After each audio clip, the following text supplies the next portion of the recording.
Reaperman here with another one of my video game collecting holy grails. This is the Turbo Blaster by BDL Enterprises, and for some reason it has taken me years to get a hold of one of these things.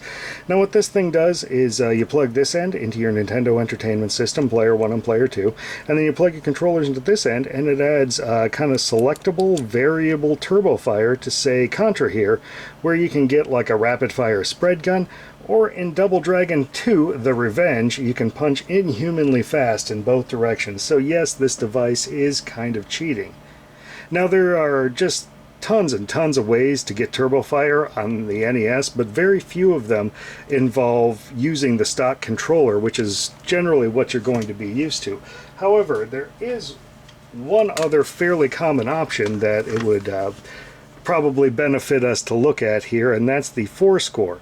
Now the 4-score allows you to play 2 players or 4 players using the selector switch here, but off to the side it's got a secondary function of being able to enable turbo fire on A and B separately. Now there is no variation in speed and there is no slow motion, but you probably don't want this for the slow motion anyway. Now comparisons probably should be drawn to the NES Advantage here, and you're probably noticing them already. So A and B are selectable with these pill-shaped buttons. It's got 2 LED lights that indicate when it's going, and it's got these little kind of rheostat knobs here, and they will allow you to vary the speed of the auto fire itself. Additionally, there are a lot of commonalities as far as kind of construction heft to them. They both have metal bases and thick plastic, maybe Bakelite tops to them. It's a very durable plastic with a texture that we don't commonly see anymore. The texture is a little different between these, but it's about the same heft and weight. And they've both got little feet on the bottom of them, rubber feet to keep them from moving around and that kind of thing. So yeah, the functionality that you get from the Turbo Blaster is very similar to the NES Advantage, except instead of having to grab onto this horrible stick up here and use these kind of horrible buttons, you can use a regular NES pad. And really, this controller up here isn't as great as it was back in the day. Now we have much better options for NES controllers, and indeed the basic square ones were probably a better option, just in general.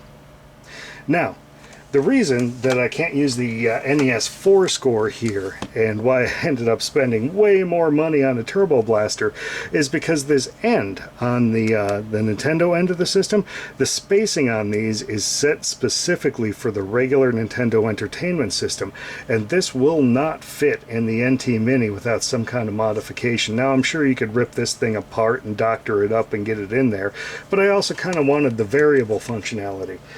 But the way this works is these two plugs are actually separate, kind of like they are in the NES Advantage, so it doesn't matter how far apart they are. Another interesting thing to point out on them is they seem to be the same kind of plug deal that there is on the NES Advantage. It's got the same kind of spiral shape, and it's actually got the Nintendo branding on the plug, which is pretty rare for third-party accessories. It's just odd that it seems to mirror the NES Advantage, even with the white stripe down the Player 1 slot there.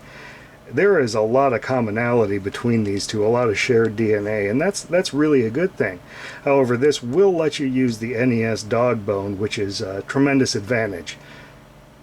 No pun intended.